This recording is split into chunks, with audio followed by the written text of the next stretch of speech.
Eh ben, bonjour à tous, on se retrouve pour un nouveau podcast, un petit peu fait dans la précipitation, c'était pas forcément prévu, mais du coup, j'accueille Yacine sur le podcast, ça fait plaisir d'avoir un coach cette fois-ci, ça change un peu que des athlètes. Donc, bienvenue Yacine et merci d'avoir accepté l'invitation. Merci, c'est gentil. Déjà, pour commencer, est-ce que tu peux te présenter pour ceux qui te connaîtraient pas ou qui connaîtraient qu'une partie de toi, par exemple? Ouais, j'ai pas beaucoup de choses à dire sur moi. Euh, vous pouvez voir sur moi et sur Instagram, euh, Yacine Nassir. Ça fait quelques années que je travaille avec des athlètes en bodybuilding, au sein maintenant. Euh, J'habite en France, mais je voyage un peu partout dans le monde. Et je prépare des athlètes. Donc, j'en ai préparé beaucoup en France, de l'import. Là, je travaille avec des gens un peu du monde.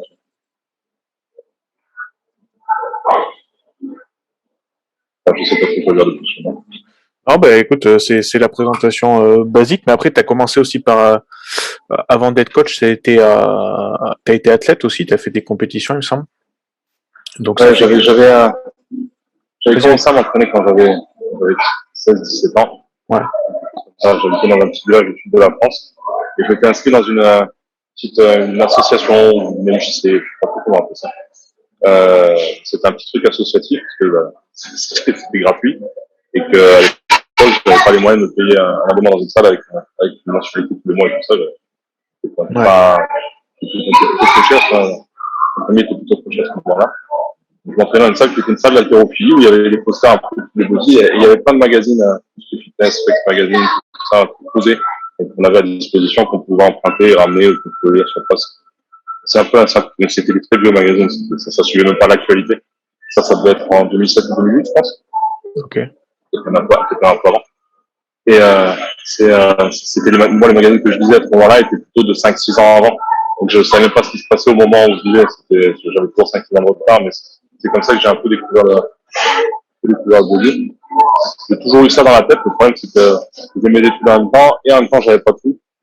J'avais vraiment pas d'argent, donc ce truc ce qui me préoccupait le plus, c'était un peu finir mes études, me loger et mourir. Donc, Ouais. je m'entraînais toujours, quand je suis allé après la fac, je m'entraînais dans les salles pour les étudiants, je sais plus comment ça s'appelle.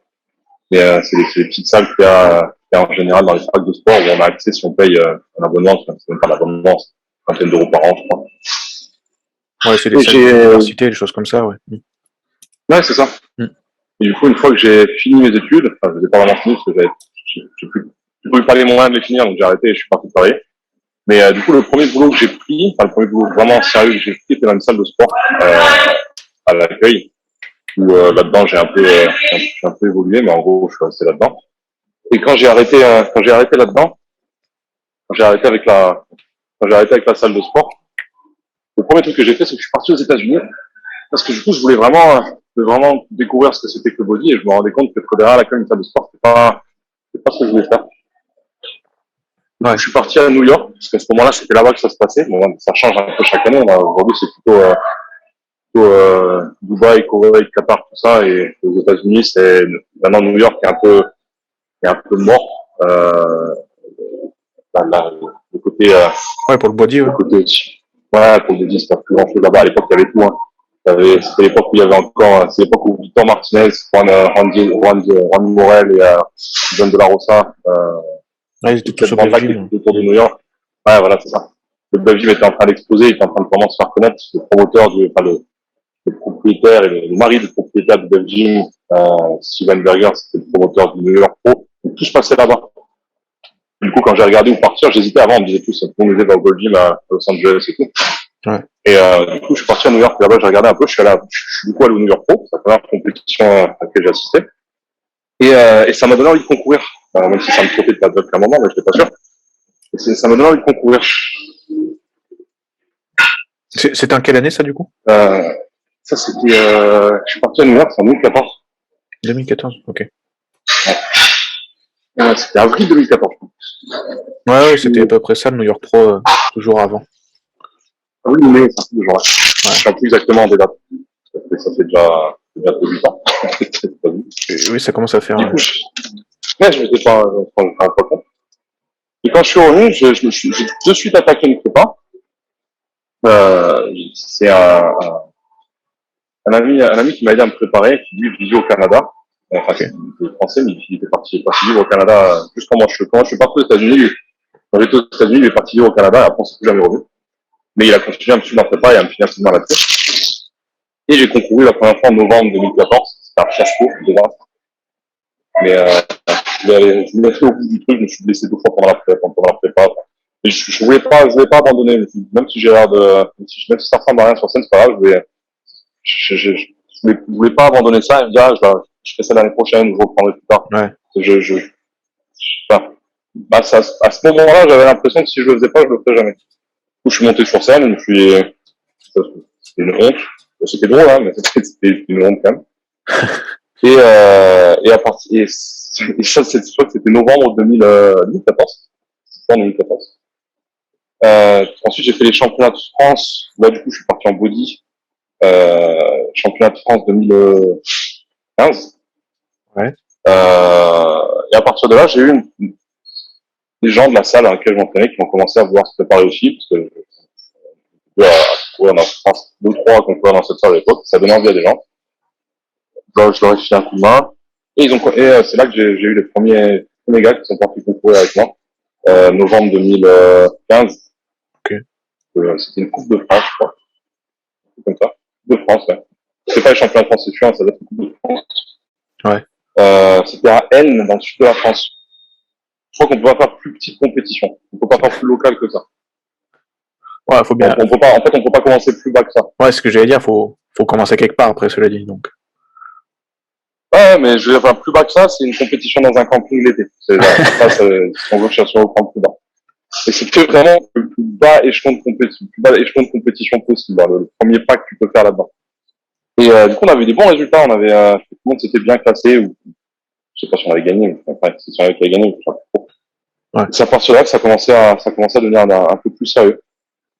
Après, il y a eu toute la période d'IFBB, parce qu'à l'époque, ça existait encore. Ouais, oui. C'était avant la session, ouais. Ouais, jusqu'à novembre 2017. Non, c'est l'Arnold 2017, donc ça doit être septembre, c'est là qu'il y a dû avoir la session à peu près. Ouais. C'est à partir de cette session-là que ça a vraiment ouvert les portes à pas mal de gens de pouvoir faire des compétitions, avoir des pro-cards, et avoir un peu plus d'horizon dans ce qu'ils pouvaient faire. Et c'est quand même assez intéressant. Mais comment t'en es arrivé à te dire, bon, voilà. J'ai compris le truc, t'as été entre guillemets déçu par ton physique sur scène et du coup, t'as pas enfin, est-ce que c'est pour ça que t'as pas voulu, comment dire, t'obstiner là-dedans, ou c'est aussi parce qu'en même temps, non, pas vraiment, parce que je suis quand même retourné concourir 2 fois après ça. Ouais. 3 fois, 4 fois. J'ai refait des prépas en gros après ça. Ouais. La dernière que j'ai fait, ça commence à dater maintenant, c'était en juin 2018, la fois que je suis monté sur scène. Ouais. La saison 2020, on va même pas la compter parce qu'elle était morte avec le Covid, donc en réalité, j'ai raté 2 saisons. Le problème, c'est qu'entre-temps, je voyage beaucoup. J'ai des athlètes un peu partout et j'ai dû faire un choix à me concentrer soit sur concourir, soit sur aider des gens à se préparer. Et du coup, tu fermes pas la porte Il faut aussi voir où est-ce que à une future compète, en fait, non plus. Ah, si, je pense que là, j'ai pas trop d'intérêt à remonter sur scène. Ouais. J'aime m'entraîner, j'aime tout le processus et tout. Le fait, moi, d'aller concourir à la fin, ça me donne pas envie. Dès que j'arrive, pour améliorer ce que je vois déjà qui va pas. Mm-hmm. Et à part c'est ça. C'est très travaillé. En général, tu vois beaucoup de choses très tôt qui vont pas sur ton physique. Pour l'instant, je continue à m'entraîner, je continue à me maintenir en forme, tout ça. Concourir, je pense pas que je vais pouvoir le faire. 2021, c'est sûr, c'est impossible. 2022, j'espère que ça va pas se calmer, parce que si j'ai le temps de remonter sur scène, c'est que c'est en train de se calmer de l'autre côté, et c'est pas trop le but. Je préfère voir les athlètes que j'aide réussir, et je m'éclate en plus à faire ça, que moi concourir et pas grand chose, parce qu'au final, je sais que j'ai pas un brillant avenir qui m'attend là-dedans. Et pour revenir sur le côté coach, du coup, Donc comme tu dis, t'es arrivé coach parce que des mecs t'ont vu t'entraîner, ont vu ton parcours au début, mais quand même ça a pris comment dire, une progression exponentielle quand même parce que t'es quand même reconnu mondialement, peut-être même moins en France qu'à l'étranger. Comment tu expliques ce parcours? Est-ce que t'as vraiment forcé sur le marketing entre guillemets ou est-ce que c'est venu naturellement en fait? J'ai absolument, j'ai jamais, je sais pas, je suis qu'il y a plein de trucs qu'on peut faire sur les réseaux, bah, acheter des abonnés, se faire référencer, faire des publications sponsorisées, tout ça. C'est jamais arrivé. Il y aura jamais une publication qui sortira en disant ça. J'ai jamais posté en disant aujourd'hui promo sur les packs coaching, genre de truc là, ou ce mois-ci je prends 2 clients en plus, 3 ou 5, j'ai 5 places qui s'ouvrent. J'ai jamais fait ça en fait. J'ai vraiment jamais fait. J'ai toujours dit que si ça devait marcher, c'est que les gens avaient envie de me faire confiance, et pas qu'ils avaient été convaincus par une stratégie commerciale, une stratégie de communication. Ouais. Et aujourd'hui, ce qui convainc, pour moi, convainc les gens à vouloir bosser avec quelqu'un, c'est bien sûr les résultats, les athlètes avec lesquels ils bossent, c'est évident. Et après, tout ce qui est aussi, c'est quelque chose qui apparaît de plus en plus et dont on parle de plus en plus, c'est aussi le côté santé des athlètes. C'est bien qu'on en parle un peu. Ouais. Mais non, j'ai jamais réfléchi. J'ai jamais réfléchi, en fait, quand je pose quelque chose sur un staff, je me sers que d'un staff, mon Facebook, évidemment. Mais quand je pose quelque chose sur un staff, je me suis jamais posé la question de l'impact que ça allait avoir, de la visibilité, du nombre de likes. Je pense complètement. Ouais. C'est pour ça que la plupart de mes posts sont moches. Sens où c'est. Aujourd'hui, je me prends même plus la tête à mettre des hashtags.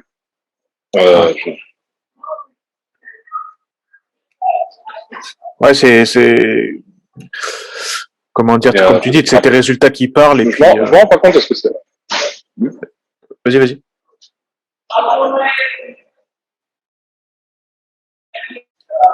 Je crois qu'on est un peu ralenti par le réseau. Ouais, ça a coupé un peu là. Ça coupe, ouais.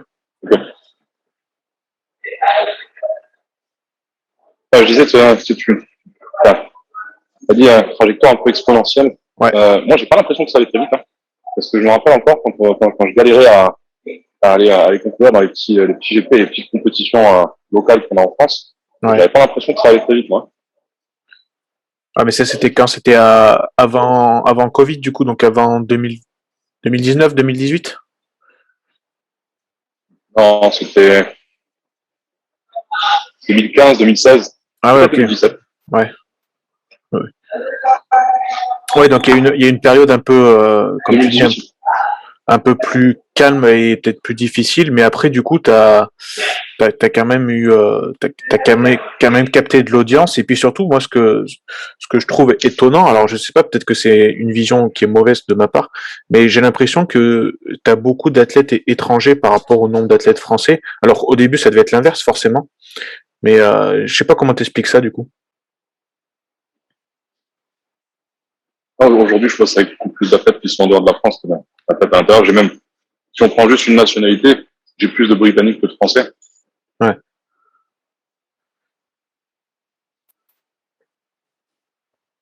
Les proportions sont encore plus importantes avec les Américains. Pourquoi? Je sais pas. Jamais posé la question. Je bosse encore avec plein de gens en France. J'en ai encore pas mal. Je me suis même posé la question pourquoi plus de Français ou d'Américains.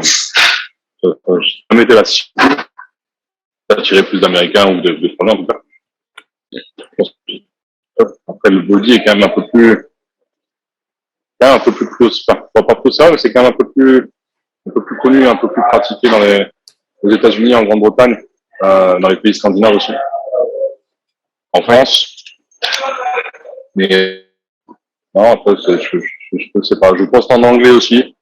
Bon, je l'ai pas fait dès le début. Je pense que ça doit faire 2 ans que j'ai dû commencer à poster en anglais. Ouais, mais comme tu dis, quand t'as des athlètes scandinaves et tout, t'étais obligé de passer à poster en anglais, et puis de toute façon, tu dois parler peut-être plus souvent anglais dans la journée, du coup, que français, limite, non? Là, aujourd'hui, ouais. Là, aujourd'hui, je parle plus. En plus, ma compagne est danoise, donc on parle en anglais tous les deux. Ouais. Mais oui, je parle beaucoup plus anglais que français dans mes journées. Ouais. Bon, j'ai toujours un accent de merde, ça, Ouais. pas améliorer ça. Et ouais, non, je parle beaucoup plus anglais que français en ce moment. Ouais. Mais pour toi, c'est quoi qui est... Alors, ça va être un peu subjectif hein, comme question, mais est-ce que tu préfères coacher un athlète, un ou une athlète française ou francophone, de culture francophone, ou un athlète scandinave ou américain? Ça n'a pas vraiment d'importance pour moi. J'ai pas de préférence là-dessus. Autant j'ai des préférences sur les divisions, sur les Ouais. catégories, mais non, après d'où ils viennent, ça m'a jamais trop. Je sais pas ce que je regarde. Ça apporte rien de plus dans l'équation que la personne soit étrangère ou qu'elle soit française. Ouais, mais tu vois, il peut y avoir des, enfin, je sais pas, mais les cultures scandinaves, notamment, peut-être qu'elles sont plus rigoureuses que nous, Français, des fois, qui sommes plus, un peu plus laxis sur certaines choses, tu vois. C'est possible. C'est possible. Non, moi, j'ai eu des résultats excellents avec des athlètes français aussi. Ouais. J'en ai eu des résultats excellents avec des athlètes étrangers. Je peux pas vraiment trouver de constante d'un côté ou de l'autre pour pouvoir tirer une généralité d'un côté ou de l'autre, à dire que les Scandinaves sont plus forts que les Américains, mais moins que les Britanniques. Ça, je pourrais pas le dire parce que je peux observer ça. Oui, après, ça reste dépendant de la personne aussi. Juste que... Ouais, c'est ça. J'ai eu des athlètes très fainéants et pas très disciplinés, pas très rigoureux, peu importe la nationalité, ouais. Et du coup, pour en revenir aux catégories que tu aimes coacher, du coup, c'est des athlètes plus féminines ou et plus classiques physiques chez les hommes que t'aimes suivre? Pas forcément. Au début, quand je préparais, il n'y avait pas de classique physique. Ouais. Et je préparais pas de femme à part la fille avec qui j'étais à l'époque. Parce qu'elle voulait pas. Je m'étais bêtement plié à cette règle-là, qui était un peu débile. Et du coup, je préparais que des hommes. Et j'avais des bons résultats qu'avec les hommes. Ouais. Et à un moment, j'ai commencé à préparer une fille qui est passée en gros avant la dernière compétition qu'elle a fait avant qu'on bosse ensemble. C'était une dernière place au championnat d'Europe. Et la dernière compétition qu'on a fait ensemble, c'était une 8e place à Olympia. Oui, d'accord. Et c'est à partir de là qu'il y a eu beaucoup de femmes qui ont commencé à me contacter pour ça. Bon, entre autres temps, sur ces 2 ans et demi, 3 ans, j'ai aidé. J'ai eu en même temps, ça, bien sûr, renforcer l'image que je préparais que les femmes. Mais non, c'est pas vrai du tout. Là, on l'a vu avec cet été, j'ai eu Rico, Jean des Fumées, par exemple, c'est Rico sur Insta, Rico Williams. Ouais. Lui, ça fait depuis 2018 qu'on bosse ensemble. Et les résultats qu'on a eu ensemble, c'est 2 3e places sur des pro shows en FDP Elite, une pro. Mm-hmm. Et là, une pro-card en PC. J'ai eu Max qui a fait un top 5 ça fait 5 et 8 sur des pro shows. J'ai Alexis Autreo qui a eu sa carte pro. Ouais. Je sais plus ce que j'ai d'autres. J'avais eu Samir Troudi avec qui j'avais bossé aussi, qui a fait une 4e place au Korean Pro. Ouais, c'est vrai, je me rappelle. Non, c'était l'hiver 2019, je crois.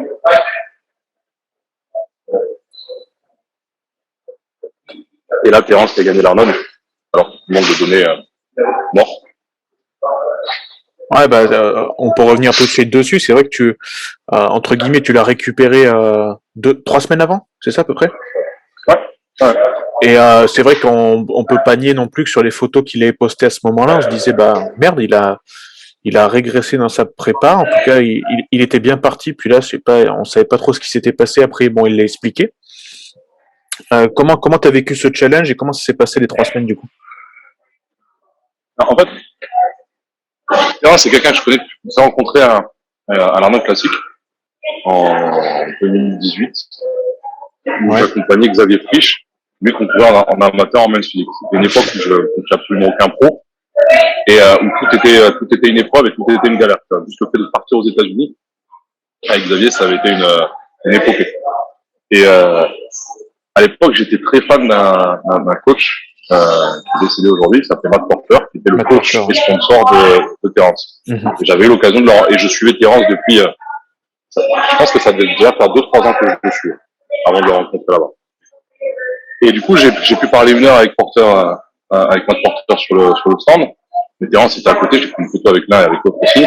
Et pareil, j'ai parlé avec Terence aussi. De suite, il s'est abonné à moi sur les réseaux, on a commencé à discuter. Et quelques mois après, donc Arnold devait être en fin février, début mars. Et il est venu faire un séminaire dans le sud de Toulouse. Un séminaire de closing, je crois que ça devait être peut-être mi-juin, fin juin de la même année, 2018. Et à partir de là, on est resté en contact. Moi, j'y suis allé chez lui à Tampa, été 2019, avec la fête du monde que je prépare à l'époque. Mm-hmm. Et il nous a logés pendant une semaine, voilà, tout ça. Là, ensuite, on est toujours resté en contact. On s'est revu encore à l'Arnold 2020. Je l'avais vu en backstage, on a discuté un peu et tout. On s'est toujours envoyé des messages pour que nous nouvelles l'un de l'autre, tout ça. Le lendemain d'Olympia, là, en décembre, on avait pris le petit déj ensemble. On a toujours eu de bons rapports. Et là, quand son coach, Munoz, est décédé, il a repris sa prépa en main. Les premières semaines, enfin, je pense que les premiers 10 jours ou 2 semaines ont dû bien se passer. Et à partir de là, je pense que comme n'importe qui se prépare lui-même, il ne devait pas avoir l'objectivité qu'il fallait. Il a fait des choix qui fait qu'il est revenu complètement en arrière. Et c'est là qu'il s'est dit, il faut que je contacte quelqu'un. Et du coup, c'était naturel pour lui de venir vers toi, quoi. Bah, son premier contact, ça a été, est-ce que je peux t'envoyer des photos? Je suis bien sûr. Il m'a envoyé des photos, j'ai regardé. Ouais. Et il me fait 100 ans. Je dis, bah, un peu en retard, mais ça va. Il me dit, qu'est-ce que je peux faire pour toi? Je dis, bah, est-ce que je peux t'envoyer ma diète, ça et tout? Ouais, il m'envoie tout. Et il m'envoie vraiment toutes les infos de tout ça. Et là, je regarde et je lui dis, bah, écoute, dis-moi comment je peux t'aider et je vais le faire. Il me dit, est-ce que tu peux me mettre prêt pour l'Arnold et pour Olympia? Je lui dis, t'es un peu en retard. Bon, ça c'était pas. Si je lui avais dit qu'il était en avance, je pense qu'il m'aurait bloqué tout de suite, hein, on aurait pu parler. Ouais. Mais je lui dis, t'es un peu en retard, mais tu sais que c'est quelque chose qu'il faut faire. Et de mon point de vue, tu gagneras l'Arnold, et après Olympia, on verra. Mais bloqué, ben, il m'a juste le voir. Et à partir de là, on a commencé à bosser ensemble. Ok. Et en fait, le problème qu'il avait, c'était une énorme rétention d'eau. Mm-hmm. Énorme. Il y avait plein de facteurs. Si on fait ça, c'est pas juste un truc. Mais il y en a vraiment eu plein. Et c'est vrai que quand j'ai posté qu'on bossait ensemble, lui a posté aussi, il y a dessus des grosses chaînes YouTube, des grosses pages Insta, et bien sûr, nombre innombrable de fans sur Insta. Ouais. Dessus sont arrivés en disant il est pas prêt, il n'y arrivera pas, il devrait arrêter sa prépa. On a tout entendu. Et Terence, il est serein, c'est pas quelqu'un qui se passe, enfin, vraiment. Mm-hmm. Et en plus, il a confiance. Il sait que, il a vu sur les premiers jours déjà que ça bougeait tout de suite. Le lendemain, je crois qu'il a vu le premier jour où il a suivi le plan que je lui ai envoyé, il a dû suivre ça sur peut-être pas la journée entière, mais une demi-journée ou un peu plus, là. En gros, il a 6 repas par jour, il a dû en faire 4. Et suivre mes instructions, en gros, sur 70% de sa journée. Le lendemain, il avait déjà perdu 3 livres. Ça paraît rien, mais c'est sur un gabarit comme ça fait un kilo, c'est énorme. Oui, c'est clair. Et à partir de là, c'est descendu tout le temps. Au bout de 10 jours, du coup, j'ai posté ça. J'ai posté à la base, j'avais même pas posté de comparaison, j'avais juste posté une story pour dire voilà où on en est. Et la story, elle est partie de partout. En même temps, c'était rentré fort, donc c'est un peu normal. Ouais, c'est le deuxième Olympia, ouais, c'est vrai que. Ah. Et là, j'ai eu une réaction à laquelle je m'attendais pas. On s'est fait traiter de menteur. Ah oui? Comme quoi, la première photo qu'on avait postée, c'était pas vrai, c'était pas comme ça. On s'amusait avec eux et que c'était pas vrai, mais de toute façon, même la photo où il était là, il était pas prêt et qu'il s'était jamais fait pour l'Arnold. Ça a un peu tendu Terence, ça m'a un peu tendu aussi. À partir de là, on a dit, vas-y, on poste pas. C'est pour ça que moi, j'étais très silencieux après sur la suite. Lui, il a posté 2-3 trucs à la fin. Mais non, ça a été super productif sur les 20 jours qu'on a eu pour l'Arnold. J'ai eu l'impression qu'on a fait 8 semaines de prépa en 20 jours. Ok. Bon, c'est pas quelqu'un qui pose beaucoup de questions. Des fois, quand il comprend pas quelque chose ou qu'il a un doute sur quelque chose qui est écrit, il va demander. Mais c'est quelqu'un qui applique et qui est très métronome dans ce qu'il fait. Les jours, il m'envoie son check-in à la même heure, à 10 minutes près.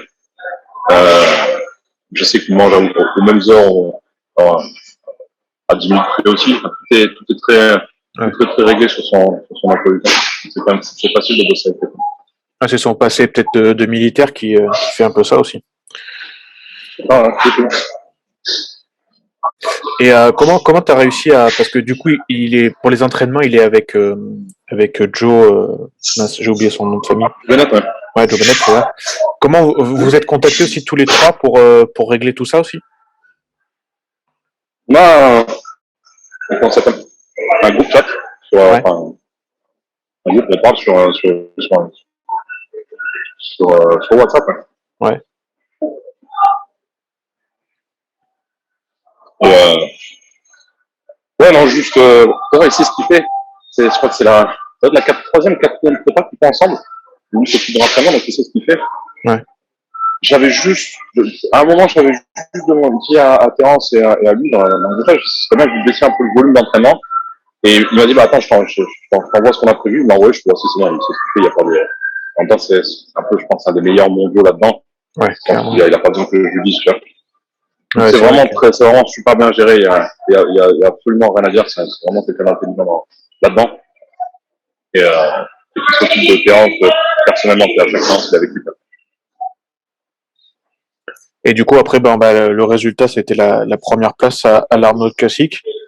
Et la suite, du coup, comment tu vois cette parce que c'est compliqué, je pense quand même que quand t'as que 2 semaines entre les deux plus gros shows de l'année, comment vous vous êtes dit on continue ainsi, on essaye de faire un petit rebond en 2 semaines, comment on fait là? En fait, déjà, à l'intérieur de l'Arnold, le pré-loading était le matin. Ouais. Il a dû monter sur ça. On a dû avoir peut-être 7 ou 8 heures entre le pré-loading et les finales. Mm-hmm. Il a eu l'occasion de pouvoir aller voir les juges et de leur demander un feedback sur ce qu'ils ont vu. Ouais. Le pré-loading, c'est intéressant. Et le feedback était, on aimerait que tu arrives, pour la finale, que tu arrives un peu plus dur, un peu plus sec. En gros, un peu plus, c'est pas sec dans le sens masse grasse, c'est sec dans le sens moins d'eau. Ouais. Sa condition était déjà bonne, hein. De toute façon, il gagne. Oui. Vu le line-up qu'il y avait, on ne peut pas gagner en étant off, un line-up comme ça. Et il m'a dit ça, et je lui ai dit, ok, c'est bon, ça va être fait. Envoie-moi juste une vidéo. J'ai dit, là, par contre, je vais être chiant. Il ne faut pas juste des photos, je veux une vidéo où tu me fais un abdo de cuisse, où c'est filmé basse. Et je puisse vraiment voir dans le détail comment il est. Mm-hmm. Et je crois qu'on a eu 3 repas on a pu faire 3 repas, sur les 7 heures ou 8 heures qu'on a eu entre les deux. Et le soir, il est arrivé bien plus dur et bien plus sec. Donc, si entre pré-wedding et finale, on arrive à changer quelque chose, en 2 semaines, on peut vraiment tout changer. Ouais. Et là, il m'a envoyé son check-in. Alors, il en a 2 par jour. Il en a un le matin à jeun et il en a un après sa séance. Et Joe a posté, je crois, 2 photos hier dans sa story de Terence qui est de dos, où on voit que la condition est plus la même, vraiment avancée. Je reposterai peut-être, je sais pas encore, j'ai juste reposté ce qu'il a posté hier. Mais on voit vraiment qu'il est beaucoup plus sec. Et c'est en train d'arriver. Et là, sur le check-in d'hier qu'il m'a envoyé après la séance, on voit encore que c'est encore un peu plus sec. Évidemment, il va arriver plus léger. Évidemment. C'est logique. Si on vire un peu d'eau et qu'on arrive un peu plus dur, un peu plus sec, forcément, il va être un peu plus léger. Et c'est ce que je lui avais dit aussi quand il m'a posé la question. Combien tu penses que je peux rajouter en poids, quelle est la marge que j'ai pour l'année prochaine, pour la saison prochaine? Mm-hmm. Là, la pesée, il était à 179, sa limite est de 180. Ok, ouais, c'est chouette. Mais on n'a rien fait pour descendre le poids, c'est descendu tout seul. D'accord. Ouais. Là, t'as des gars qui galèrent vraiment. Je pense que des gabarits comme Brian Jones ou, je sais pas si Logan Franklin, je pense qu'il doit galérer un peu aussi. C'est un gros, lui. Mais t'as des gars qui galèrent vraiment à arriver au poids parce qu'ils sont vraiment à la limite, là, ils sont énormes. Ouais. Et c'est compliqué pour eux. Ils descendent leur carte super bas, ils font des manipulations avec l'eau, tout ça, pour vraiment arriver au poids, et des fois ça passe à 100, 200 grammes près, c'est trop cher pour eux. Je crois que on n'a pas eu le temps de faire ça là. Attends, 2 secondes, j'ai un appel du coup. Je reviens.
Ouais, désolé. C'est bon, tu m'entends du coup? Ouais, donc du coup, on disait sur Terence, là, l'objectif sur les 2 semaines, c'était donc de diminuer le poids encore? Pas forcément le poids. Le poids est bien sûr checké tous les jours, mais c'est surtout pour l'eau qu'on veut qu'il soit plus dur, qu'il soit un peu plus sec. Ouais. Donc ça va être manipulation de la diète. Et au niveau de l'entraînement, tu penses aussi qu'il faut adapter justement le volume, comme tu disais, rester sur des charges très lourdes. Comment vous voyez tout ça en fait là? Il continue toujours à travailler très lourd. Ouais. Mais plus il se rapproche du jour, enfin de la scène, Ouais. moins plus il s'éloigne de l'échec. En gros, c'est l'idée. Ok. Plus il va se rapprocher du moment où il doit concourir, moins il va pousser ses séries proches à l'échec ou même proche de l'échec. Ouais. Mais il va continuer à travailler lourd. En gros, les charges avec lesquelles il arrivait à faire 10 reps, il va en faire 8. Ouais, okay, il va s'arrêter à ça. Ouais, donc ça permet de garder... Vas-y. Là, j'ai résumé de façon très insultante ce qu'ils font. Parce que je vais simplifier le plus basique possible avec une seule phrase, mais c'est quand même un peu plus compliqué que ce qu'ils font. Mais c'est un peu l'idée. Je pense que ceux qui suivent Joe Bennett sur YouTube ou Instagram, ils comprennent, comme tu dis, que c'est un peu plus recherché que la simple phrase que tu viens de dire, mais ça permet de comprendre quand même ce qu'ils font, quoi. Et au niveau là, du coup, la pesée étant plus tôt qu'à l'Arnold, il me semble, si je dis pas de bêtises, pour Olympia, tu vas jouer un petit peu sur une recharge plus longue. Non, j'ai pas besoin de faire ça. Une journée, ça avait suffi pour l'Arnold. Ouais.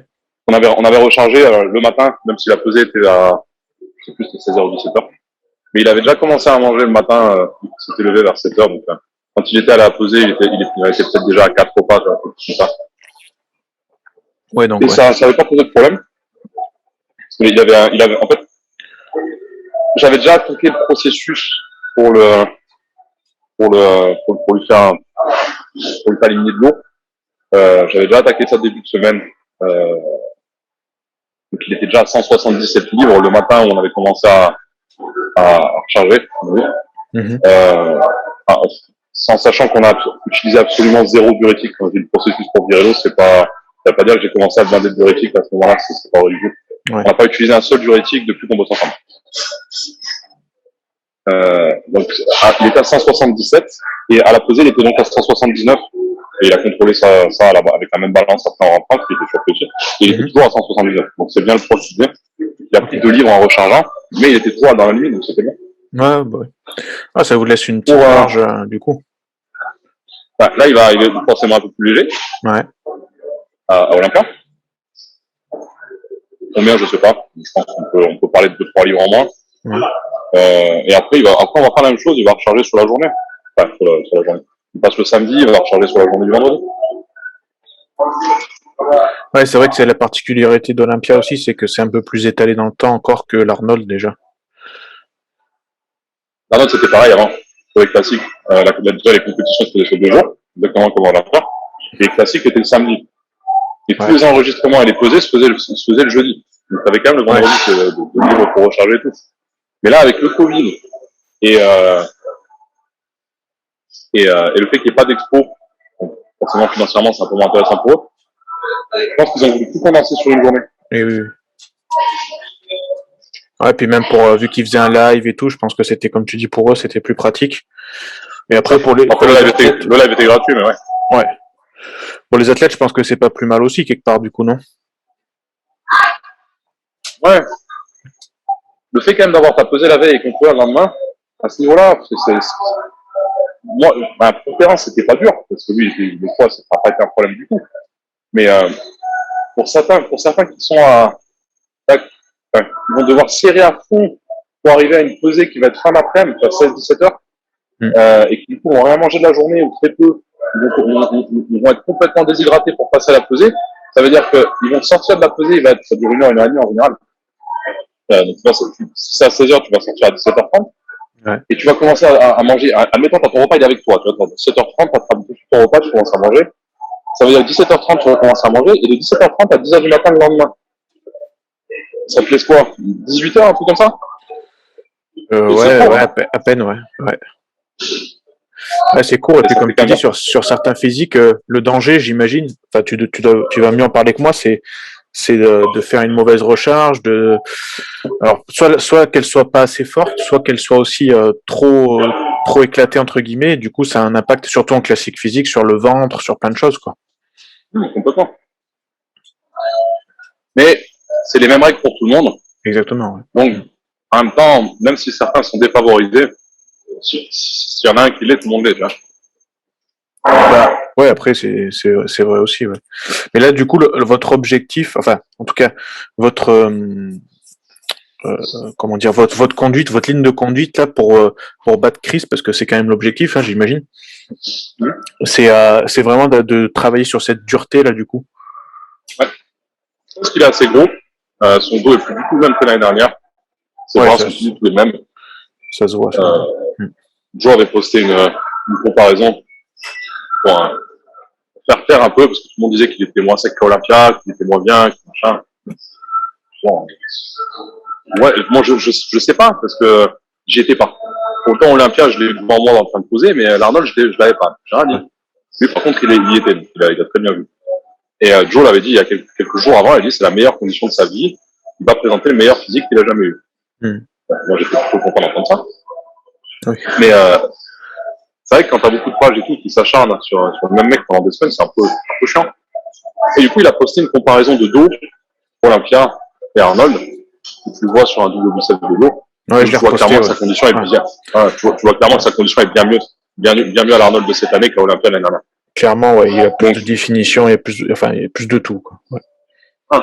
Et là, le check-in que j'ai eu il y a 2 jours à jeun, parce que celui d'hier, il avait fait les jambes juste avant, donc ses jambes sont un tout petit peu voilées, inflammées, et tu vois qu'il est quand même beaucoup plus dur. Mais le check-in que j'ai eu d'avant-hier, c'est encore un autre monde par rapport à ce qu'il a eu à la condition qu'il avait à l'Arnold. Ouais, donc là, c'est vraiment là-dessus, en conservant son galbe, parce qu'il a quand même un galbe qui est assez joli à voir et qui correspond parfaitement au classique, moi je trouve, hein, en tout cas. Et déjà, c'est quelqu'un qui est très compliqué à aplatir. Tu vois la différence quand il est plein et quand il est plat. Ouais. Même quand il est très plat, t'as toujours l'impression qu'il est rond. Ouais. Donc c'est déjà un bel avantage pour lui. Et je pense que niveau structure et tout, il peut vraiment le prendre cette année. Surtout que, bon, après, je sais pas si depuis ça a changé, et puis il y a plein de paramètres qui vont rentrer en compte là sur les 2 dernières semaines. Mais j'ai vu une vidéo, je crois, de Chris de la semaine dernière, où il disait que justement il avait du mal à descendre en poids cette année, quoi. C'était la grosse difficulté de sa prep cette année. Ouais, mais ça c'est un peu de la com aussi. En gros, il essaie de faire penser qu'il va arriver plus gros que l'année d'avant et que c'est très compliqué pour lui de rentrer en classique, qui va être énorme. J'entends, le mec, il a gagné 2 fois, il a fait 2 fois 2, je crois. Ouais. C'est aujourd'hui le numéro 1, pas pour rien. C'est un physique de dingue. À chaque fois, c'est une prépa parfaite. Il y a eu 2 années où tout le monde disait que, enfin, tout le monde. Il y a eu une année où moi je l'ai pensé au-dessus, là, il allait un peu en retard, et à chaque fois il a répondu, il est prêt. Ouais. Alors moi je ne peux pas compter sur ce que lui va faire, c'est pas mon but. Mon but c'est d'amener Terence le plus proche possible de ses 100%. Si c'est 100%, si les 100% de Terence ne suffisent pas, pour revenir l'année suivante. Oui. Mais je pense que ça va être une. Autant l'année dernière il a eu le score parfait, Chris. Ouais. Cette année, je suis pas si sûr. C'est pas le même Terence qui arrive sur scène. Bah, en tout cas, ça sera bien pour la compétition. Et puis Terence, je pense que c'est pareil, on se rend pas compte de parce qu'on en a pas trop parlé, j'ai eu l'impression en tout cas, mais sur l'Arnold Classic quand même, faut se rendre compte du niveau d'Alex Cambronero, même de Danny Younan qui fait que 7e, je crois, ou 6e. Mais quand on regarde la line-up, comme tu disais tout à l'heure, c'est quand même c'était un sacré show.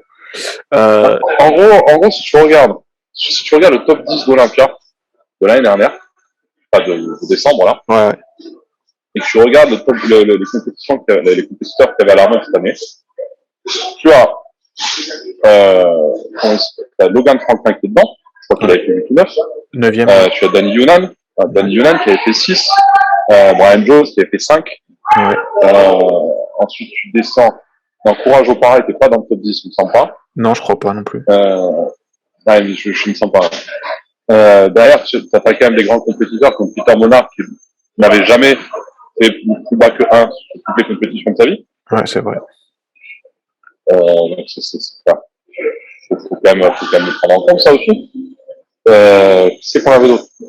Bah, Alex Cambronero, du coup. Ah oui, j'oublie. Alex Cambronero qui avait fait 4 à Olympia et gagné l'Arnold l'année précédente. Ouais, c'est ça. Et qui arrivait avec un physique meilleur que l'année dernière.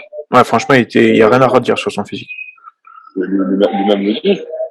C'est pour ça que cet Arnold, pour moi, c'est une référence sur son après. On n'a pas eu il n'a pas eu un Arnold facile avec un line-up super facile où tout le monde s'est retiré à la fin, où il a eu de la chance parce qu'il y a lui qui n'est pas venu, etc. Non, il a vraiment eu tout le monde. Hein. Ouais, si tu regardes sur le top 5, sur le top 5 d'Olympia, il manque Brian et Chris. Voilà. Ouais, c'est ça. C'est tout. Il manque eux. Et Breon, je suis pas sûr qu'il soit aussi bien que l'an dernier, en tout cas sur les photos qu'il poste en plus. Donc. Breon, c'est un mec constant. Quelqu'un qui va arriver nickel. Ça peut même arriver mieux que l'année précédente. Mais il va au moins arriver aussi bien. Ce aussi bien, ça vaudra toujours un top 5, voire même un top 3 à chaque fois. Ouais, non, ça je dis pas, hein, mais je trouve enfin, je sais pas, j'ai vu des photos de dos et on en a parlé d'ailleurs avec Geoffrey par message. J'ai l'impression qu'il s'est un petit peu blessé à certains endroits sur les bras et du coup, ça a l'air de. Est-ce que ça va impacter ou pas son physique sur les derniers jours? Je sais pas, tu vois. J'ai pas fait gaffe à ces détails, j'ai pas regardé. Mais ouais, bon après. Après, faut quand même regarder les statistiques. Enfin, c'est important à regarder quand on parle d'un compétiteur. Pour plein de raisons. Quand on parle de Breon, on parle d'un mec qui a gagné 2 fois Olympia. Ouais. Et je crois qu'il, depuis qu'il est à Olympia, n'a jamais fini en dehors du top 3. Donc, c'est pas quelqu'un qui va arriver complètement off. C'est pas possible. Faut pas compter là-dessus. Quand on parle de Terence, il y a 3 semaines, et qu'on dit Terence sera pas prêt, il va être nul, il va pas machin. On parle de quelqu'un qui s'est qualifié pour Olympia chaque année depuis qu'il est pro. Chaque année. Ses derniers résultats, avant cet Arnold-là, c'était le 2e place à Olympia, une 2e place à l'Arnold, une 6e place à Olympia et une victoire en pro. Donc, ce mec-là, déjà, c'est un professionnel et c'est un des meilleurs professionnels du monde. Donc, dire pour poster en commentaire sous ces photos, ces vidéos, ou ces réseaux, tu seras pas prêt, etc. Déjà, c'est insultant pour lui, mais c'est surtout très bête. C'est vraiment très bête de dire ça. Et en plus de ça, c'est pas quelqu'un dit. C'est bien ça. Ce ne sont pas de gens qui savent pas ce qu'ils font. S'il a choisi Joe, c'est que c'est le meilleur dans le fait. M'a porté avec le judo, c'est parce que c'était les meilleurs dans ce qu'ils font. S'il m'a contacté pour prendre le relais, c'est parce qu'il sait que je peux le faire. Donc, oui. douter du fait qu'il va être prêt ou qu'il va être 100% et tout, pour moi, c'est quand même une chose de bêtise. C'est pas une expertise là-dessus. Hein. C'est pas quelqu'un qui a fait la preuve. Hein. Il gagnera pas, il va même pas finir top 5 à l'Arnold, il finit à gagner. C'est la preuve que tous ceux qui ont dit ça ont pas vraiment un bon œil là-dessus. Mais c'est pour ça, c'est pas. Ça a coupé du coup.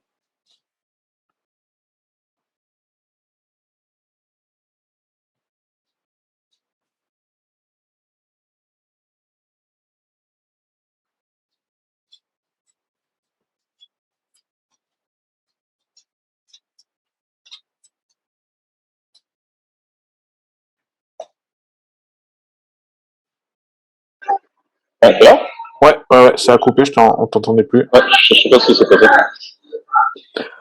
Ouais, comme tu dis, c'est le problème des réseaux. Ces gars-là et même Brian Jones, je pense, parce que je pense sincèrement, je pense qu'il n'était pas à 100% à Arnold. Moi, je pense sais pas ce qui s'est passé, j'ai pas suivi ce qui s'est passé du coup, aucun avis là-dessus, mais il n'était pas à 100%, ça se voyait.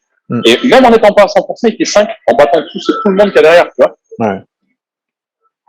Ouais, je suis complètement d'accord avec toi. Ouais.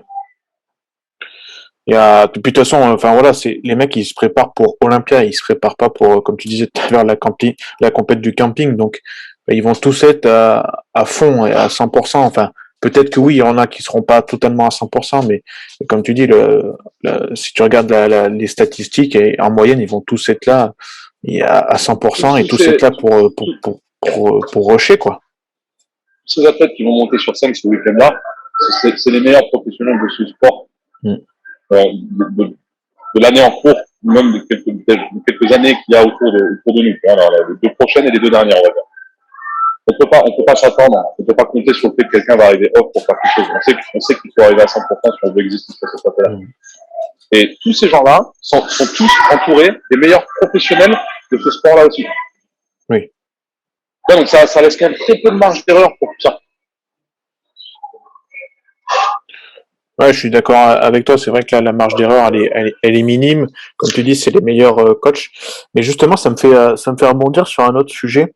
Je sais pas ce que tu en penses, mais on a l'impression qu'il y a quand même une nouvelle approche dans le body. Enfin, entre guillemets, une nouvelle approche. Des mecs comme un peu Chris Aceto, tu vois, j'ai l'impression que ses derniers résultats sont moins bons qu'il y a certaines années. Et à contrario, donc on voit qu'il y a toi, on voit qu'il y a Picture, on voit que il y a d'autres coachs qui émergent, pas mal de coachs espagnols aussi, j'ai vu. On peut pas encore. Moi, je peux pas me considérer encore au niveau de ces gars-là. Même de Patrick est un monde devant moi. Patrick, c'est un mec, je sais pas combien de pro-cards il a gagné cette année, je sais pas combien de pro-shows il a gagné cette année, je pourrais même pas donner de chiffres, tellement c'est ahurissant le nombre de résultats qu'il a. Assez tôt, on a l'impression qu'il n'en pas de vitesse, parce qu'il a peut-être pas gagné Olympia cette année. Ouais, je suis d'accord. L'année dernière, faut oublier que sur le plateau de l'Olympia, il y a le mec qui fait 2. En 212. Oui, c'est vrai, il y a Kamal, ouais. Il y a plein de gens qu'on oublie comme ça, mais il a des résultats de dingue aussi. Hein. Ouais, bien sûr, mais c'est vrai que c'est les derniers résultats, surtout dont on parle de lui, malheureusement, c'est un peu peut-être qu'ils ont été le plus vus, en tout cas en France, c'est ceux de Guy Cisternino, par exemple. Mais à la fois aussi, comme tu dis, faut pas oublier qu'il a coaché pas mal de Brésiliens en classique physique qui ont gagné des pro shows. Ouais, c'est vrai. Guy Cisternino, oui, les derniers résultats qu'il a sont pas bons. Oui, mais c'est un autre problème.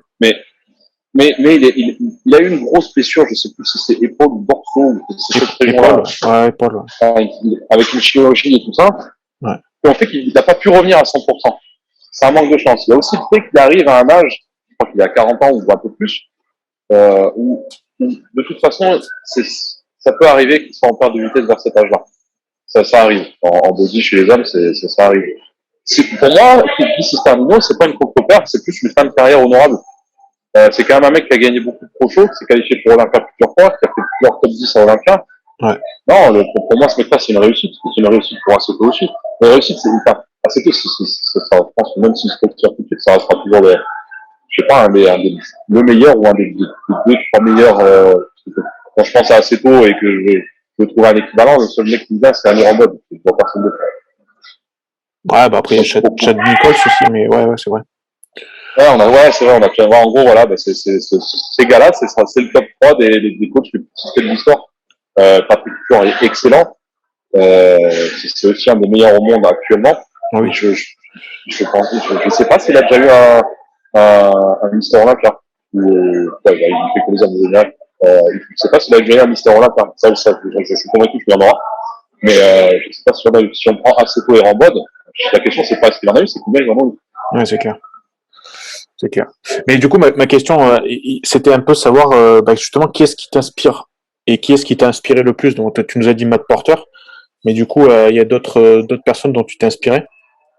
Les plus grosses inspirations que j'ai eues, et que j'ai encore, parce que je continue encore à regarder ce qu'ils ont fait ou ce qu'ils font. Les premiers qui m'ont inspiré dans la prépa, ça a été Matt Porter, dès le début, et John Meadows. Alors, vraiment, les deux sont décédés. Il y en a un que j'ai pu rencontrer et l'autre non. Mais ça a été pour moi les deux qui ont eu beaucoup d'impact dans ce que je fais. Un autre qui a eu beaucoup d'impact dans ce que je fais, c'est Jordan Peters. Ouais, j'allais en venir. Ouais. Vas-y. En plus, j'ai la chance d'être aujourd'hui très proche de Jordan Peters. On verra peut-être sur l'année prochaine à quel point on est proche. Mais c'est quelqu'un qui m'a inspiré beaucoup, qui m'a enseigné beaucoup, même pas volontairement, mais plus parce qu'il postait sur le site et sur le forum et tout ça, et sur ses vidéos. Mais c'est quelqu'un avec qui j'ai beaucoup appris, avec qui j'apprends encore aujourd'hui. Là aujourd'hui on parle plus, c'est plus une discussion et un échange que moi qui m'assois avec tout ce qu'il a à dire. Les rapports ont un peu changé en ce moment, mais je continue à apprendre beaucoup de choses sur plein d'autres aspects et plein d'autres paramètres de métier ou de cette carrière, ou comment appeler ça. Mais c'est quand même quelqu'un de très bon. Après, il y a plein d'autres gens qui sont, on peut apprendre plein de choses, mais le problème, c'est qu'ils n'utilisent pas énormément de contenu. Et là, tu regardes Amir en mode ou Chris Aceto. Eux, quand j'apprends de chez eux, c'est parce que j'ai un athlète qui vient de chez eux. Parce que je regarde ce qu'il a fait avant avec nous. Là, j'ai eu un 212. Je vais pas dire son nom, ça sert à rien, mais il a bossé avec Aceto pendant une dizaine de semaines, je crois, quelque chose comme ça. Il a fait 3 sur son crochet. Du coup, il m'a contacté pour que je prenne le relais quelques semaines après. Tu vois. Il a fait ça. Je lui ai dit, envoie-moi ce que tu as fait sur les dernières semaines, parce que c'est pas de l'espionnage, mais c'est comme ça que tu l'as fait. Et du coup, tu regardes et tu apprends un petit peu la façon de faire de quelqu'un comme Aceto. C'est plutôt comme ça que tu arrives à avoir accès un peu à ce qu'ils font et à comment ils pensent. Tu vois. Ouais. Mais le problème, c'est que tu peux pas en tirer vraiment d'enseignement et de façon de travailler, parce que ce qu'il a fait faire à ce gars-là, c'est fait pour ce gars-là, tu vois. Et oui. Donc tu peux pas le dupliquer sur tout le monde, ça marche pas comme ça. De la même façon que plein de petits malins qui aujourd'hui sont coach et disent j'ai été coach par ici, je sais bosser comme lui, je sais ce qu'il fait. Non, c'est pas vrai. Le seul truc que vous avez fait, c'est que vous avez eu quelque chose pour vous, qui a marché pour vous. Si vous le faites avec d'autres gens, ça ne prend pas la même chose du tout. L'exemple typique de Chris Aceto, et on en parle souvent quand on fait les podcasts avec Stan, c'est que la différence de prépa entre Stan et Sean Roden quand Sean gagne son mollet sur Olympia, c'est le jour et la nuit, quoi. Oui, voilà, c'est ça. C'est deux profils complètement différents. Déjà sur le poids, le gabarit et tout ça, et sur la catégorie. Et en plus de ça, je suis convaincu que leur diète et tout ce qu'ils font à côté étaient complètement différents aussi. Le seul point commun qu'ils avaient, c'est qu'ils s'entraînaient ensemble. Exactement. Il y en a un qui mangeait pas de carbs et qui faisait 2 heures de cardio par jour et qui a gagné Monsieur Olympia, et puis Stan qui a fini 10e et qui lui était avait encore ses carbs, faisait très peu de cardio, et voilà, comme tu dis, il y a plein de choses qui diffèrent, et c'est là aussi ma question, c'est ta vision de l'entraînement, c'est vraiment donc s'adapter à la personne, et comment, enfin, tu dois quand même avoir une base. C'est quoi ta base quand tu attaques un suivi, un coaching avec quelqu'un? Le problème, c'est que quand tu commences à bosser avec quelqu'un qui n'a jamais bossé, il faut regarder ce qu'il a fait avant. Ouais. Tu peux pas faire comme s'il arrivait et qu'il était neuf, et lui donner et dire, moi j'ai ma méthode, et il va suivre ma méthode. Tu peux pas faire ça. T'es obligé de regarder ce qu'il a fait avant, et si tu veux de le faire dévier sur ce que toi tu veux qu'il fasse, il faut le faire progressivement. Ouais. Si je prends 2 extrêmes, mais si tu as quelqu'un qui est arrivé et qui s'entraîne en faisant que un giant set avec une série de 20 ou 15-20 reps sur 5-6 exos d'affilée et tout ça, tu peux pas arriver et lui dire, ok, on va faire des séries de 6-8 là. Ouais. Là, ça va pas marcher, ça. Donc, on peut pas faire comme ça. Donc ton approche au niveau de l'entraînement, c'est ça, c'est plus une fois que tu as réglé ça entre guillemets, c'est tendre vers des séries plus courtes avec du coup plus d'intensité en fait, c'est ça? Ouais. Ma façon de m'entraîner à moi je m'entraîne, qui aujourd'hui est plus basé sur le plaisir que j'ai de m'entraîner, c'est tout ça. Mais à l'époque où je voulais concourir et je voulais être compétitif où j'essayais de grossir et d'améliorer mon physique, mon but était de devenir le plus fort sur toutes les fourchettes de répétition qui existent. Donc je voulais être le plus fort possible. En gros, si j'arrivais à faire, on va prendre l'exo le plus simple, on va prendre le développé couché, si je faisais 6 reps à 180, mon but c'était d'en faire après 6 reps à 200. Et avec la même technique, le même rythme. Je voulais pas détériorer quoi que ce soit. Donc, la même technique, le même rythme, tout pareil, mais par contre, je voulais des reps en plus. Plus lourd. Là où bien sûr, entre ce que je dis et le résultat, il y a plein de façons de travailler pour arriver à ça. Il ne s'agit pas juste de mettre du poids sur la barre et d'essayer de la lever. Et après, je voulais aussi devenir le plus fort possible sur 12, 15, 20, sur plus de 20, 30 tables. Ouais. Et voilà comment m'entraîner. Et c'est ce que je duplique sur la plupart des gens avec lesquels je bosse. Mais j'ai aussi, quand tu arrives à très très haut niveau, la plupart, pas la plupart, mais beaucoup, s'entraînent depuis très très longtemps, sont eux-mêmes des coachs, ont eux-mêmes énormément d'expérience là-dedans, ils savent ce qu'ils font. Je sais pas comment en France, quand j'ai quelqu'un qui vient me voir, quand je parle en France, qui vient me voir et qui dit, moi je m'entraîne à la sensation, le pump, ça sert à rien de travailler lourd, etc. J'ai encore ce discours-là. Donc, ouais, ok. Moi, quand j'entends ça, ce que j'entends, c'est, je sais pas m'entraîner. Voilà ce que la personne est en train de me dire. Ouais. Je m'en fous de tous les mots qui vont sortir de sa bouche. À partir du moment où j'entends des termes comme sensation, pump, ressenti, tout ça, ok, tu sais pas t'entraîner. Tu n'as aucune idée de ce que tu es en train de faire. Tu viens, tu essaies de mettre un peu de sang dans tes muscles et tu repars. Voilà pourquoi ton physique bouge pas et voilà pourquoi aujourd'hui tu penses que je peux t'aider. Ouais. Mais il y a un point commun à tous ces gens-là qui parlent de sensation, de ressenti, de pump et tout ça, c'est qu'ils sont pas gros, ils sont pas compétitifs, ils sont pas gros. Ah oui, bien sûr, il y en a toujours un sur la centaine qui va arriver avec l'exercice. Moi, je m'entraîne comme ça et je suis gros et j'ai gagné ici, comme ça. C'est génial. Ça veut pas, 1 sur 100 pour moi, ça, tu peux pas tirer une constante de quelqu'un de 1 sur 100, c'est pas possible. C'est significatif. On peut pas. 1 sur 100, t'es pas la généralité, t'es l'aberration. Du coup, on peut pas. Ça marche pas. Mais, je sais plus ce que c'était la question au début, du coup. Non, bah, c'était ton approche de l'entraînement, du coup, c'est plus basé sur, en fait, ça ressemble un petit peu pour ceux qui regardent ce que fait JP Training, enfin, sur les vidéos, ça ressemble à ce qu'il dit quand même pas mal. Ça ressemble à ce qu'il dit, mais pas à ce qu'il fait. Parce que lui, ce qu'il fait, c'est basé sur beaucoup de soulevés de terre, beaucoup de soulevés de terre humains, tous ces mouvements-là que moi, je mets pas forcément dans les routines. C'est beaucoup de PPL, alors que moi, je fais beaucoup de splits. Ouais. Donc, je sais pas de proportion, mais je pense que je suis à moitié sur split et PPL, sur la distribution de ce que je peux faire. Mais c'est à peu près ça. Et après, le problème qu'il y a, ce que je veux dire, c'est que plus tu arrives à très haut niveau, plus tu as des gens qui savent s'entraîner. Ouais. Quand tu arrives avec des pros qui sont pro depuis longtemps, ou même des amateurs qui sont pas loin d'être pros et qui le font depuis longtemps, ils savent ce qu'ils font. Ils savent pourquoi ils le font, ils savent comment le faire. Du coup, c'est un peu moins compliqué de pouvoir expliquer. C'est quelques mots en général, où tu leur envoies le plan et ils savent très bien où tu veux en venir. Et après, tu as les pros de très très haut niveau, qui du coup ont des financements, des finances un peu plus conséquentes, qui peuvent eux se payer des entraîneurs. Qui sont complètement différents des préparateurs. Exemple, Charles Glass, Joe Bennett, c'est qu'on a d'autres. Alors, il y avait Psycho à une époque, qui c'est qu'il y a d'autres, John Meadows aussi. Oui, voilà, John Meadows aussi, il faisait beaucoup d'athlètes, comme je fais Paris là, c'est lui qui faisait ses entraînements. Et du coup, par exemple, là, moi, j'ai Electrovino et Terence Lupin. Electrovino, elle a 2 coachs différents à la salle, un qui s'occupe de ses entraînements sur certains trucs, et un autre qui lui fait des trucs avec les électrodes, c'est un peu nouveau là, je sais pas. Ouais. J'ai compris le principe, mais il faut que je teste pour voir comment c'est vraiment. J'ai juste, mais. Bradro qui en fait beaucoup de ça. Ouais, j'ai vu ça. Et j'avais aussi Evergrace aussi qui le faisait beaucoup, c'est elle qui m'a expliqué tout le concept là-dessus, parce qu'elle a une formation là-dedans, une formation assez avancée là-dedans. Et c'est elle qui m'avait expliqué vraiment tout le principe du New Fit ou No Fit, je sais pas comment ils prononcent ça. Et c'est intéressant. Bon, tant que j'aurais pas testé, je pourrais pas vraiment en parler. Mais du coup, elle a deux coachs pour ça. Et Terence, il a Joe. Moi, Terence et Joe, j'interfère très peu sur ce qu'ils font. Parce que pour l'instant, je suis encore le nouveau de la bande, donc je peux pas me permettre de donner trop d'indications. Le seul truc sur lequel je donne des petites indications, c'est sur le volume, l'intensité et s'ils font un jour off ou pas. Et le cardio. Parce que le cardio, c'est moi qui le gère. Tout le reste du contenu des séances et tout, ça c'est eux, moi j'y suis pas.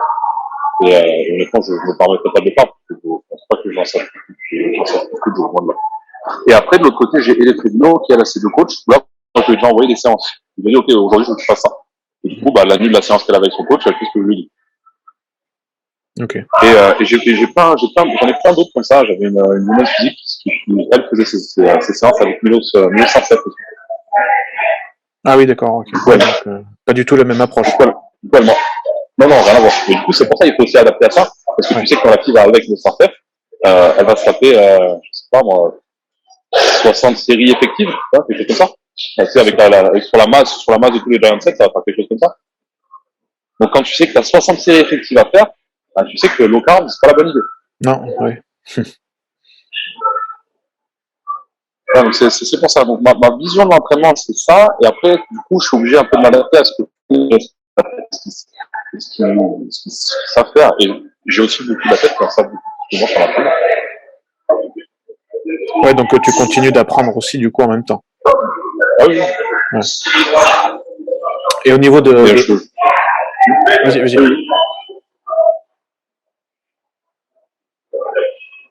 Non, c'est à toi. Ah ok. Ouais, au niveau de la diète, du coup, tu es plus dans une approche modérée fat et assez haute en carbs ou ça dépend. Non, déjà je sais que ça dépend de chaque personne, mais en règle générale, tu préfères utiliser quel substrat toi? L'idéal, c'est haute en carbs, modéré ou un peu bas en lipides, selon les profils. Mon bas en lipides, il va pas descendre super bas non plus, de 0 lipides, jamais. Ouais. Si, je le fais, mais sur un jour. C'est sur le carb-up. Mais si je fais ce jour-là sur le carb-up avec 0 lipides, c'est parce que j'ai fait un fat taux de la veille. Donc la veille, la tête aura eu beaucoup de lipides. Et comme on sait que les lipides, les stocks de lipides dans le corps, tu les comptes pas sur 24 heures. En gros, c'est pas de minuit à minuit, et après ça revient à zéro. Tu sais que le lendemain, il a quand même encore des lipides qui circulent et que tu n'es pas encore à zéro. Ouais. Ça, c'est le moment où je vais le faire. Mais en règle générale, ouais, c'est très haut en carbs et modéré à bord. Ok. Et un autre paramètre que ne me demande pas de formule genre 4 grammes par kilo de poids corps, tout ça et tout, ça je sais pas. Oui, de toute façon, ça reste théorique et c'est souvent dans les bouquins. Et après, la réalité, pour ceux qui ont un petit peu coaché ou même qui se sont préparés un petit peu par eux-mêmes, ils se rendent bien compte que ça reste théorique. Ouais. Je pense. Tu as parlé tout à l'heure de l'aspect santé aussi, et c'est ce que j'ai pu remarquer sur le forum donc de Jordan Peters sur ton log, et puis même certains athlètes aussi que j'ai eu et qui m'ont expliqué ça, c'est que tu as une approche quand même qui est assez modérée sur les produits, et puis du coup tu as une approche aussi de santé. Comment tu sans rentrer dans les détails des produits machin, comment tu vises tout ça et comment tu réagis face à un athlète par exemple qui arrive avec des dosages un peu de fou? En fait, j'ai appris tout ce qui était santé là-dessus, moi en me posant ces questions-là. Parce que quand tu commences à te préparer seul et que tu sais pas trop ce que tu fais, quand tu reçois ta première prise de sang, tu dis là, je suis en train de faire quelque chose qui est pas normal. T'as des chiffres, si t'as des couleurs sur la feuille, t'as tout qui est dans le rouge, tu dis ça va pas, c'est pas la direction, ça doit prendre ça. Et du coup, il faut trouver des solutions pour soigner ou réparer. C'est un peu des voies ténues. Et après, du coup, quand j'ai commencé à traîner un peu sur FunBudGP, je crois que le premier mois d'abonnement que j'ai pris là-dedans, ça doit être quelque chose comme février 2015, mars 2015. À un moment que je suis dessus, lui, il parle énormément de ça, il parle énormément de prise de sang, il parle énormément de comment remettre des chiffres qui ne seraient pas dans les normes, remettre dans les normes les outils utilisés pour faire ça, et le complément surtout, parce que ça passe par des compléments alimentaires qui vont détoxifier, purifier le foie, aider les reins à fonctionner un peu plus, faire baisser le cholestérol, tous ces trucs-là. Et ça, il faut savoir le faire. On peut pas préparer des gens sans les garder en bonne santé, c'est impossible aujourd'hui. Et c'est complètement inconscient de le faire. Enfin, pour moi, les coachs qui savent pas lire une prise de sang, et même s'ils la lisent, ils savent pas trouver de solution au problème là-dessus. Vous savez que c'est dangereux. En vrai, sur les produits en soi, j'ai jamais eu une approche à en mettre beaucoup, parce que j'ai eu la chance de pouvoir parler avec des gens à très haut niveau qui m'ont dit ce qu'ils faisaient, et aussi de parler avec des gens à très bas niveau qui m'ont dit ce qu'ils faisaient, et de voir que ça collait pas. Là, t'as cette espèce d'idée reçue que peut-être toi t'as pas, mais où ils se disent qu'ils commencent leur première compétition avec avec des dosages, et plus ils vont monter dans la hiérarchie, dans le niveau, tu vois, plus le niveau de la compétition va monter. Là, ils commencent avec une compétition locale, il fait un championnat de France, après il va faire Europe, après il va faire Monde, après il va faire l'Arnold, après il passe pro, etc. Et plus tu montes là-dedans, dans cette hiérarchie-là, dans cette échelle, plus les dosages vont augmenter. Et c'est complètement faux. Ouais. C'est vraiment complètement faux. La vérité, c'est que aujourd'hui, je peux dire que je prépare des athlètes au plus haut niveau possible, et certains des meilleurs athlètes du monde, et leurs dosages sont ridicules par rapport à ce que je vois au plus bas niveau possible. Donc, oui, c'est que ce qui est bien, c'est il y a eu plein de coachs qui sont passés là aujourd'hui. Là, plus beaucoup. Avant, on avait Stéphane aussi, qui était très bien là-dessus. Il répondait à beaucoup de questions. Je crois que son log tu peux encore le lire. Il me semble pas que Jordan l'ait supprimé, c'est une connerie. Mais tu dois pouvoir le lire. Mais en tout cas, tu peux toujours prendre un abonnement là-dessus. Et c'est vraiment quelque chose que je conseille à tout le monde, même pas n'importe qui est dans le domaine.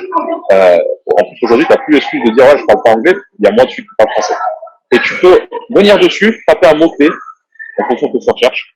Et tu vas trouver plein de gens qui ont déjà posé la question. Il y a très peu de chances que la question que tu vas poser, personne ne l'ait posée avant.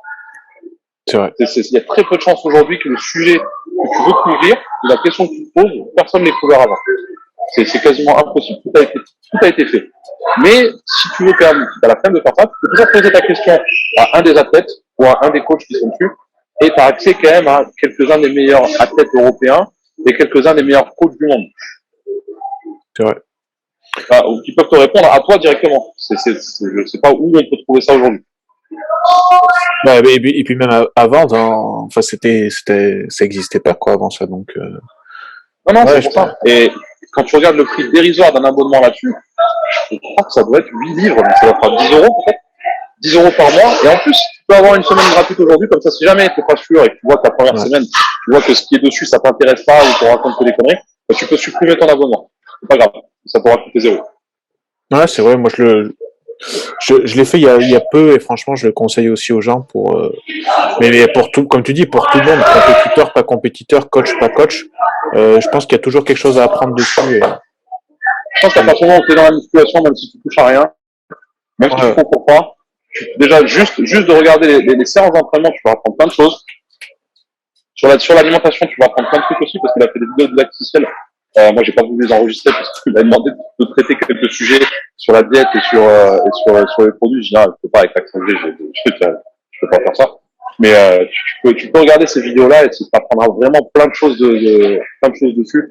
Et ce qui est intéressant, c'est que c'est pas comme les petits forums où, tu sais, t'as plein de forums qui traînent de partout, t'as plein de gens qui parlent, et tu sais pas qui c'est qui est en train de te raconter. Je sais pas d'où viennent, je sais pas ce qu'ils ont comme niveau, en fait, derrière. Le mec qui est derrière l'écran, c'est peut-être quelqu'un qui joue à World of Warcraft toute la journée, et qui va raconter que des conneries à côté sur le forum, sur la diète et sur les produits.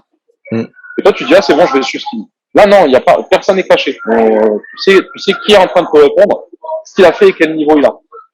Ouais, exactement. Et ça, c'est quand même un gros gage de qualité et de crédibilité dans toutes les infos qui sont postées sur le forum. C'est pour ça que ça rend super intéressant. Et le fait qu'aujourd'hui, moi, je puisse le faire en français, ça donne encore un peu plus. Bon, bien sûr, je sais qu'en France, il n'y a pas beaucoup de gens qui croient à ce que je raconte, mais c'est pas grave.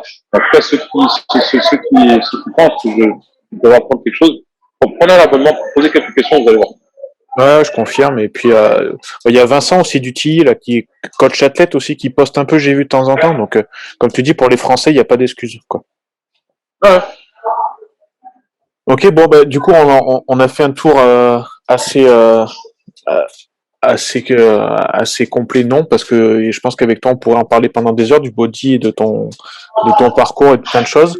Juste pour finir, du coup, ça serait quelles sont tes prédictions pour la semaine qui arrive à Olympia dans les catégories phares ou les catégories que tu suis le plus, toi? La catégorie que je suis le plus, c'est body homme, bien sûr. Je pense qu'on aura la même hiérarchie que l'année dernière, avec peut-être quelques changements dans les places. Il n'y a pas Philippe qui est bien, donc ça me bien une place dans le top 5.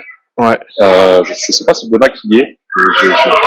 Il n'avait pas pu faire la je ne sais pas si il va y avoir. Mais je pense que ça va être à peu près la même hiérarchie. Je vois bien Hunter, Labrada ou Nick Holter se glisser dans le top 5 aussi. Ouais. Dedans. Je vois bien un des deux le faire. Celui qui ne glissera pas dedans, il fera 6. Ça va jouer pas grand chose. C'est comme ça que je le vois. Ce qui est déjà énorme. Men's physique, j'ai pas suivi du tout. Je vais plus dire ce qui se présente. Je me souviens des trois premiers l'année dernière. Je vais trouver ce qui va se passer. Bikini, je ne sais pas du tout. Wellness, pas du tout non plus.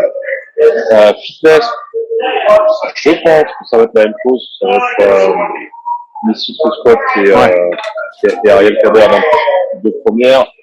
Oksana Grichina qui deux, si Ariel lui laisse sa place pour passer le temps.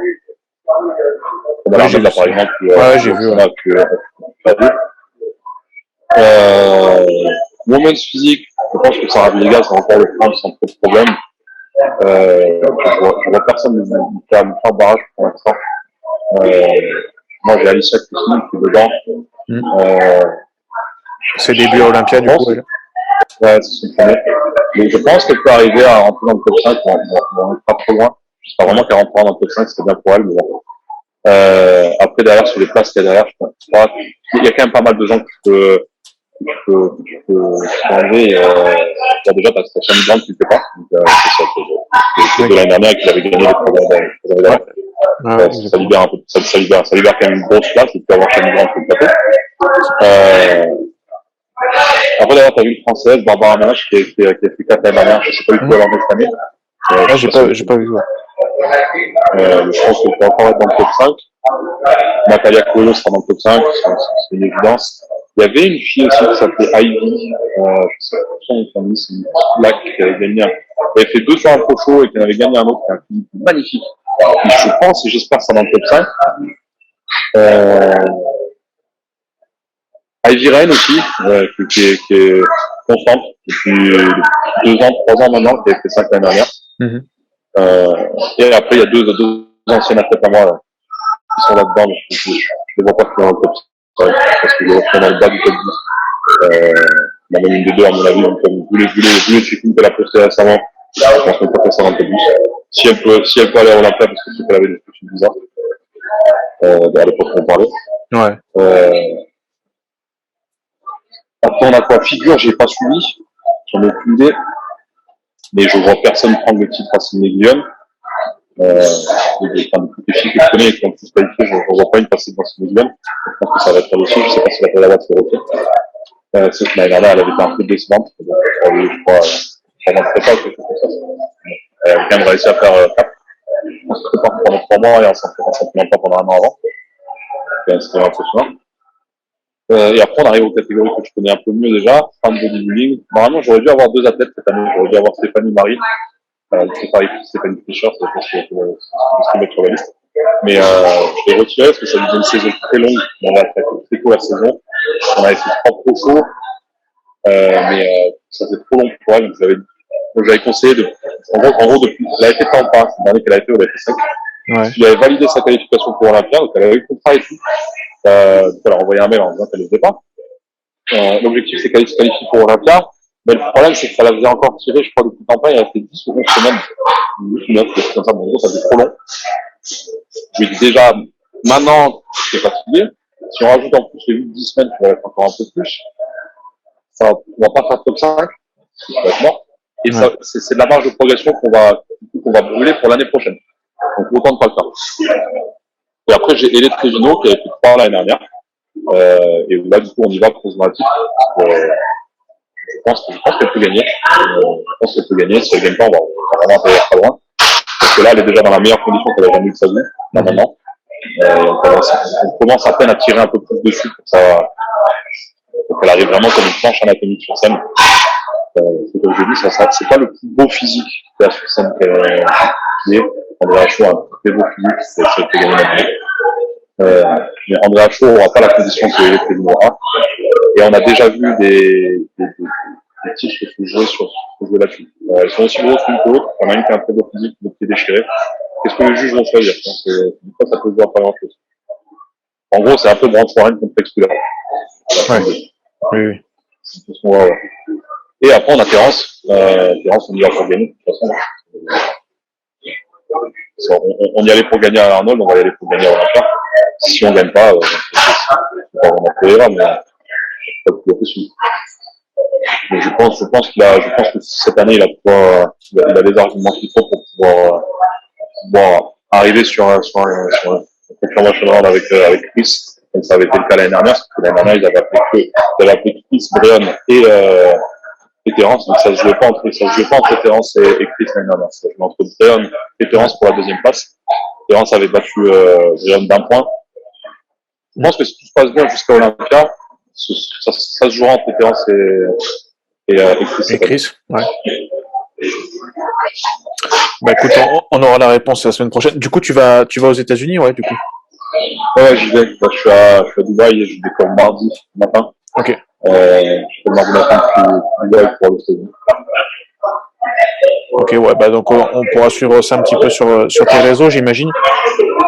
Si tu postes ça d'ici là, ouais. Je sais pas comment, la vitesse à laquelle tu postes ça. Ouais, je vais essayer de poster ça rapidement, ouais. Vous pouvez suivre ça quand moi je posterai des stories, je vais poster une fois que je serai là-bas. Je posterai plein de photos, plein de stories, je pense pas que j'aurai le temps de faire forcément de live, des trucs comme ça, parce que ça prend un peu plus de temps quand même. Ouais. Et après, vous pouvez voir les coulisses et ce qui se passe quand on est dans la chambre avec Terence et Alicia.